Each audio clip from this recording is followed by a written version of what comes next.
பன்னீர்செல்வங்க செல்வ வர வடக்கவசி வீட்டு வரங்க. நான் வந்து கேட்கறது விஞ்ஞான அடிப்படையில் கேட்கறேங்க. அதாவது இறைவன் தான் வந்து மனுஷனை படைச்சான்னு சொல்றீங்க நீங்க. அந்த இறைவன் வந்து எந்த மொழியில மனுஷனுக்கு பேச கத்துக் கொடுத்தது? இரண்டாவது கேள்வி வந்து எந்த மொழி எழுதப்பட்டது? அதுக்கு வந்து பதில் வேணும். செல்வபுரத்தை சேர்ந்த சகோதரர் பன்னீர்செல்வம் அவர்கள் ஒரு கேள்வி கேட்கிறாங்க. கடவுள் வந்து ஒரு ஜோடி மனிதனை தான் படைத்தார்னு சொல்றீங்க. அந்த ஒரு ஜோடி மனிதனுக்கு கடவுள் கற்றுத்தந்த மொழி என்ன, பாஷை என்ன அப்படிங்கிறது அவங்களுடைய கேள்வி. இதுக்கு வந்து நாம இஸ்லாமிய வட்டத்தில் இருந்துதான் இதுக்கு நான் முதல்ல பதில் சொல்லணும். எங்களுடைய நம்பிக்கை பிரகாரம் அந்த முதலில் படைக்கப்பட்ட மனிதன் பேசிய மொழி என்ன என்பதை பற்றி குர்ஆனும் எங்களுக்கு சொல்லவில்லை, நபிகள் நாயகமும் சொல்லவில்லை. அவர்கள் பேசிய மொழி இருந்தா தான் சொல்ல இயலும். இப்ப நீங்க எடுத்துக்கிட்டீங்கன்னா இந்த தமிழ்நாட்டை வந்து 3 மன்னர்கள் ஆண்டார்கள் சொல்லுவீங்க. அந்த காலத்து வரலாறு படிக்கும் பொழுது சோழ மன்னர்கள் ஆட்சி பண்ணினாங்க, பாண்டிய மன்னர்கள் ஒரு பகுதியை ஆட்சி பண்ணாங்க, சேர மன்னர்கள் ஒரு பகுதியை ஆட்சி பண்ணாங்கன்னு நம்ம வரலாறு படிக்கிறோம். அதை விட துண்டு துண்டாவும் ஆட்சி பண்ணிருக்கிறாங்க. ஊருக்கு ஒரு ராஜாவெல்லாம் இருந்திருக்கிறாங்க. இந்த சேர நாடுங்கிறம அவங்களும் மூவேந்தர்ல தான் வர்றாங்க. இந்த சேர நாட்டுல முக்காவாசி இப்ப எங்க இருக்குது? கேரளாவில் இருக்குது. கேரளா தான் சேர நாடு, வழங்குதா? அப்ப சேர நாடு சோழ நாடுங்கிறது தஞ்சை திருச்சி இந்த மண்டலங்களை வந்து நீங்க சோழ நாடும்பீங்க. மதுரை திருநெல்வேலி பாண்டிய ராமநாதபுரம் போன்ற பகுதிகளை வந்து பாண்டிய நாடும்பீங்க. சேர நாடு என்பதுல பெரும்பகுதி எங்க இருக்குன்னா இப்ப கேரளாவில் இருக்கு, தமிழகத்தில் சில பகுதிகளும் இருக்கிறது. அவங்களும் தமிழ்நாட்டில் இருந்தும் கூட இப்ப அவங்க என்ன பாஷை பேசுறாங்க? மலையாளம் பேசுறாங்க. அவங்க பாஷை மாறி போயிடுச்சு. நாம வரலாற்று படிக்கிற காலத்தில் அவங்க தமிழர்களா இருந்தாங்க.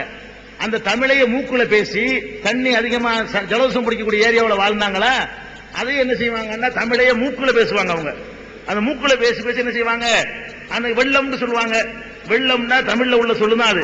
வெள்ளம் பெருக்கெடுத்து ஓடுதுமோம்ல, நம்ம பெருக்கெடுத்து ஓடுறத வெள்ளங்குவோம், அவங்க குடத்துல வச்சுக்கிற தமிழர்ல வச்சுக்கிற தண்ணியெல்லாம் வெள்ளம்ன்றாங்க. இப்படியான ஒரு கள்ளம் பறையிறம்பாங்க. கள்ளம்டா என்ன? நம்மள்ட்ட தமிழ்ல வார்த்தை தான் அது. கள்ளம் கபடம் இப்படின்னு வார்த்தை, அதுல சில வார்த்தைகளை வச்சிருப்பாங்க. பறையிறதுனா சொல்றதுதான். பறையிறதுனா அர்த்தம், பறையர்னா பறை அறிவித்தல், அறிவிக்கக்கூடியவன் அர்த்தம். அப்ப பறையுதல் என்பது கூட தமிழ் சொல்லுதான். கள்ளம் பறையிற, பொய் சொல்றேங்கிறாங்க இல்லையா, இதுகள் எல்லாம் தமிழ் சொல்லுதான். ஆனாலும் அது வேற ஒரு பாஷையா மாறி போச்சு. அதே மாதிரி வந்து அந்த முதல் மனிதன் ஏதாவது பாஷை பேசி இருந்திருப்பான். அந்த பாஷைக்கு ஒரு பேரை சொன்னோம்னு சொன்னா அந்த பாஷை உலகத்துல இருந்தா தானே. திருவள்ளுவர் காலத்தில் பேசின தமிழ் இப்ப இல்லையே. நீங்க திருவள்ளுவர் வாசி அர்த்தம் பார்ப்போம். திருவள்ளுவர் புத்தகத்தை நான் தர்றேன், நீங்க பேசுற பாஷையில இருந்து பண்டிதரா இருக்க கூடாது. நீங்க சாதாரண வழங்குது ஒரு குமுதம் படிச்சு விளக்கம் சொல்ற மாதிரி உங்களுக்கு சொல்ல இயலுமா? ஒரு ஆனந்த விடனை படிச்சு விளங்குற மாதிரி விளங்க இயலுமா? உங்களுக்கு முடியாது. ஏன் முடியாது?